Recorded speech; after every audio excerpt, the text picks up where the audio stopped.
la force de la démocratie a résonné. Le pouvoir du peuple souverain a été restauré. Les élections législatives anticipées du 17 novembre 2024 au Sénégal ont donné une large victoire aux patriotes africains du Sénégal pour le travail, l'éthique et la fraternité, PASTEF, avec 130 sièges de députés sur les 165 possibles. La razzia électorale du parti au pouvoir confirme la victoire de Bassirou Diomaye Faye 7 mois plus tôt à la présidentielle. C'est l'une des majorités les plus massives en nombre de sièges jamais obtenus par un seul parti aux législatives dans l'histoire politique du Sénégal. On a souvenance que le Parti socialiste avait gagné 103 mandats sur 120 en 1988 sous Abdou Diouf. Des majorités plus fortes ont émergé des élections parlementaires comme en 2012, mais à travers des coalitions. L'opposition lors de ce scrutin anticipé a perdu du crédit. Taku Walu, s'unir pour sauver, la coalition dirigée par l'ancien président Macky Sall arrive en deuxième position avec seulement de 16 sièges.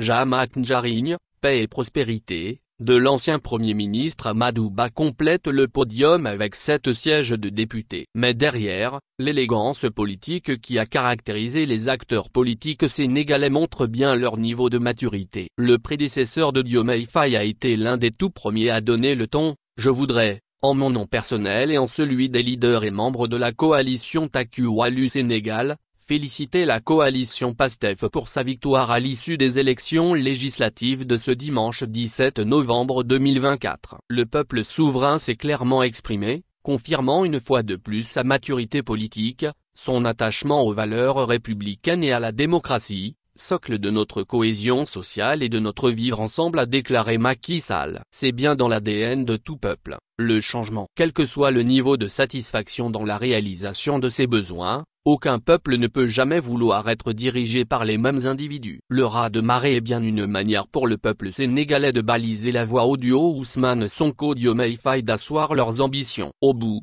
certainement, il appréciera. C'est bien la voie idéale du développement de toutes les grandes nations du monde. Bien évidemment, cette belle expérience sénégalaise est un véritable pied de nez à cette race de gueux qui chante une certaine démocratie à l'africaine. Au Togo, on va jusqu'à annoncer une constitution adaptée à nos réalités juste pour s'éterniser au pouvoir. Des gens mus par la conservation à tout prix du pouvoir pérorent que la refonte de la constitution est une renaissance constitutionnelle qui n'est pas seulement une réforme légale, mais l'expression vibrante d'un peuple désireux de valoriser son identité, unir ses forces et redéfinir son destin. C'est bien avec la démocratie que le Sénégal et bien d'autres pays avancent à grands pas.